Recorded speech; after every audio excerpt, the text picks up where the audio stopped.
There are few words in the English language more dramatic than trial. After all, it's the sexy part of law.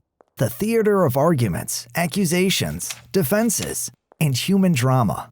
But it's important not to get wrapped up in the bells and whistles of the civil trial process and focus on knowing what to expect so as to prepare and execute accordingly. Let's start right before the commencement of a trial, which means that a complaint has been filed. The defendant has filed an answer, and no settlement has been reached, nor has the court granted a motion to dismiss or a motion for summary judgment. Now comes the moment of truth. But if you are just now thinking about a jury trial, it is too late.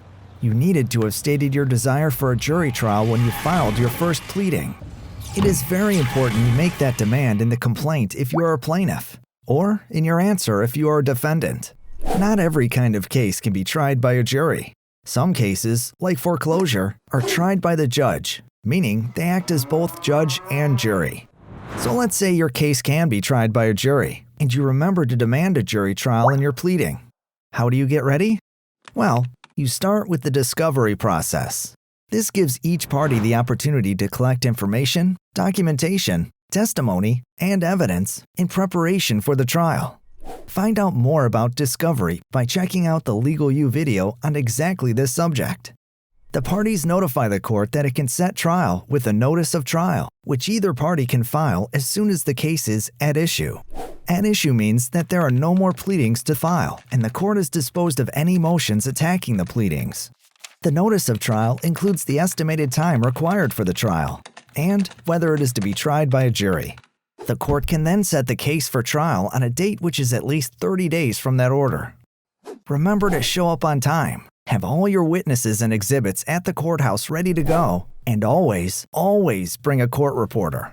Without a court reporter, if something goes wrong at trial, you will never be able to show what happened, and you won't be able to appeal. On the first day of the jury trial, the first thing you will be doing is choosing a jury, which entails the plaintiff, defendant, and judge questioning potential jurors and determining if they're right for the case from their responses. The judge is the captain of the ship and has a lot of leeway in what order things will happen at trial and how much time will be allowed for each part. But here's what typically happens. The trial begins with opening statements. This is where each party, in turn, presents their side of the case and either demonstrate how they will get a judgment in their favor or rebut the case against them. After opening statements, the plaintiff will begin their case.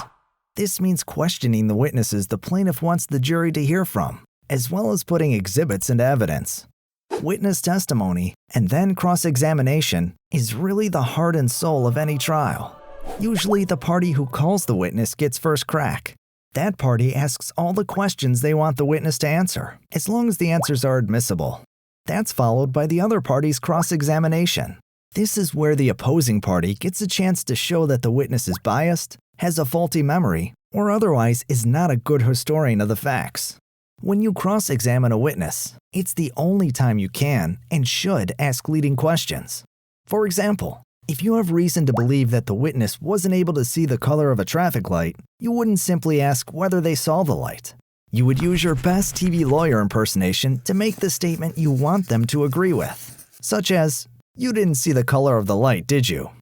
The original calling party can then do a redirect examination on the same witness to remedy any damage from the cross-examination. When the plaintiff has finished presenting their side, they rest.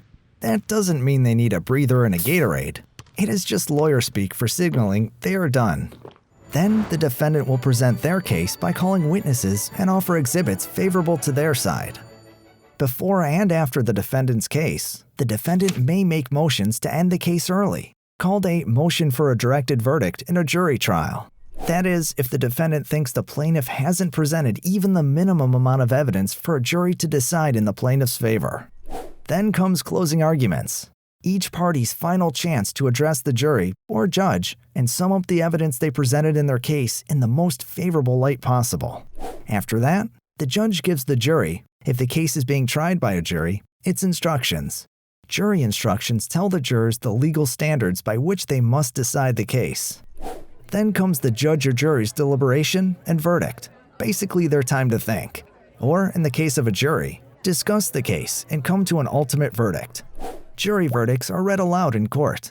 When it is read, listen closely, especially if it comes out against you. If the findings of the jury make the verdict contradict itself, it is important to object and point this out to the judge right away, before the jury is dismissed. After a jury verdict, the judge will thank the jury for their community service and dismiss them. Later, the judge will enter a judgment in favor of the party that the jury concluded should win. To give yourself the best possible chance at trial, no matter which side you find yourself on, LegalU is a tool that can't afford to go unused. LegalU, where you are your own best lawyer.